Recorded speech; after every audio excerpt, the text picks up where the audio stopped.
today. I'm talking about three iconic 1970s Burt Reynolds films, all set in the South. And the names of those three movies are The Longest Yard, Deliverance, and Smokey and the Bandit. First up is The Longest Yard. This is a 1974 film, and the basic premise is Burt plays this former NFL athlete who gets into a little scrape with the police and ends up in prison. Whilst there, the warden wants him to coach their football team that's exclusively made up of the guards. He says no. Some more stuff happens. It's decided he's gonna teach some prisoners how to play football and have them go up against the guards. It's really your classic underdog story. So like, you know where it's going. You're not really surprised by any of the beats, save for maybe one that gets a bit dramatic. But it's just so fun and so charming. Burt is playing such an asshole, but he's still just so lovable too. And like the whole cast of characters are so interesting, made up of a lot of fun people. So like you just get charmed by everything that you don't mind that you know where the story's going. And then once it does get to like the big football match at the end, it does the drama there so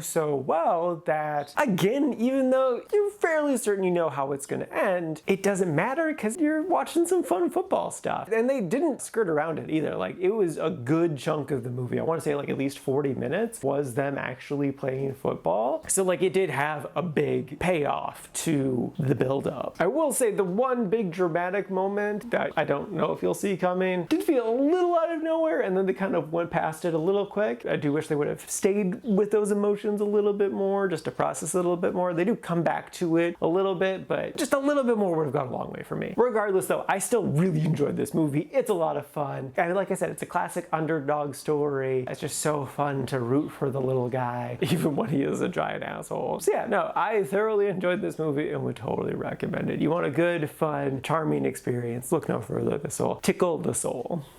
Next up is Deliverance. This is a 1972 film starring Jon Voight, and the basic premise is John, Burt, and two of their buddies want to go canoeing down this river that's about to be flooded and turned into a lake, and whilst there, they come across a number of unsavory poor people. This was an interesting film. They're all four city slickers, and then Burt is this like wannabe outdoorsman, woodsman, like he wants to be Bear Grylls type of vibe. But all four of them do have like a love of nature and also just like hanging out and stuff. And then they're kind of confronted by the harshness of reality, and then they sort of panic and make lots of poor choices after that, and everything just spirals out of control. I put it in the quite like, so it's basically a 4 out of 5 for me. So I definitely enjoyed it. I think part of what the film wants I couldn't do, in that I wasn't really creeped out by the hillbillies at the beginning of it. That I feel like we're supposed to feel this sense of danger there, but I'm just like, they're just poor people. Like they're not innately scary. Yeah, they might screw you over, but that doesn't necessarily mean they're gonna stab you or something. And then when it does get to the big dramatic turn at the halfway point, it felt a bit random. It felt a little bit unmotivated, but I think that's the intention. These city slickers trying to deal with this random act of violence against them and trying to make the right choices, but then just messing that up repeatedly. And then in turn, the film ends, I would say, very suddenly, that there's still a lot more story to this. But again, I think that's the intention, is that this is technically just the beginning of a lifelong trauma based on this one silly little adventure that they went on, and that like it would take several movies to kind of describe how this affects the rest of their lives. So yeah, I don't know, it was interesting. It definitely made me reminisce about the times I've gone canoeing, done like week-long canoe trips before, and like, man, they're so fun. This just brought back so many memories of that. We never had the problems these guys had, but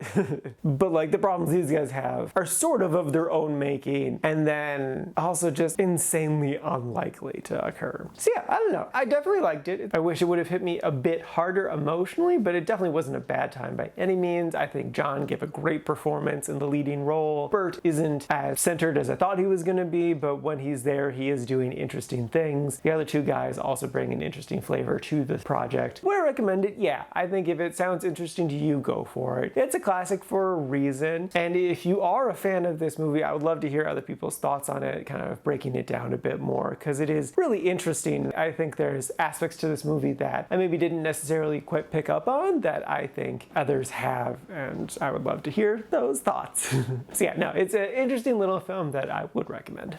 And lastly is Smokey and the Bandit. This is a 1977 film, actually the second highest grossing film of 1977. It co-stars Sally Field, and the basic premise is Burt plays Bandit. He is a long-haul truck driver who takes a bet. He has to drive like 1,800 miles on back roads over the course of 28 hours to bring some Coors beer across state lines, which at the time was illegal.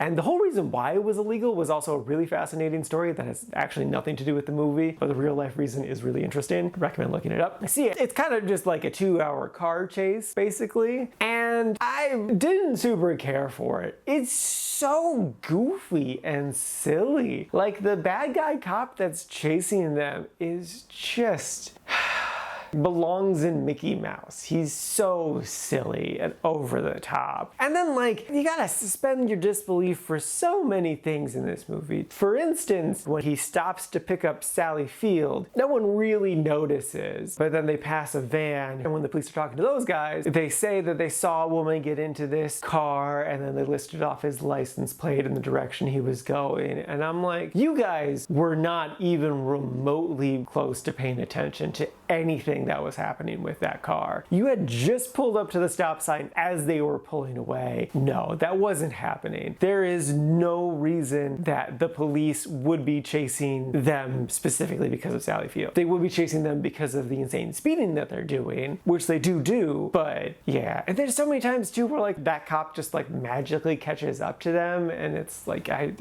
no. And I didn't find any of the car chase stuff that interesting either. Like, the only things I really liked about the movie were the theme song, Eastbound and Down. Great song, super fun. Glad this movie spawned that song. And then also Sally Fields. She's such a delight. She's so cute and charming and just a lot of fun to watch. So yeah, I tried to like this movie, but I honestly couldn't. It wasn't a didn't like either. It was a solid meh of a movie. I don't really understand how it was so popular. It could be like the police aspect of this movie, which is kind of fun, but they're also just so cartoonish that it doesn't really do anything for me. So yeah, no, I didn't really care for this movie, and I wouldn't really recommend it.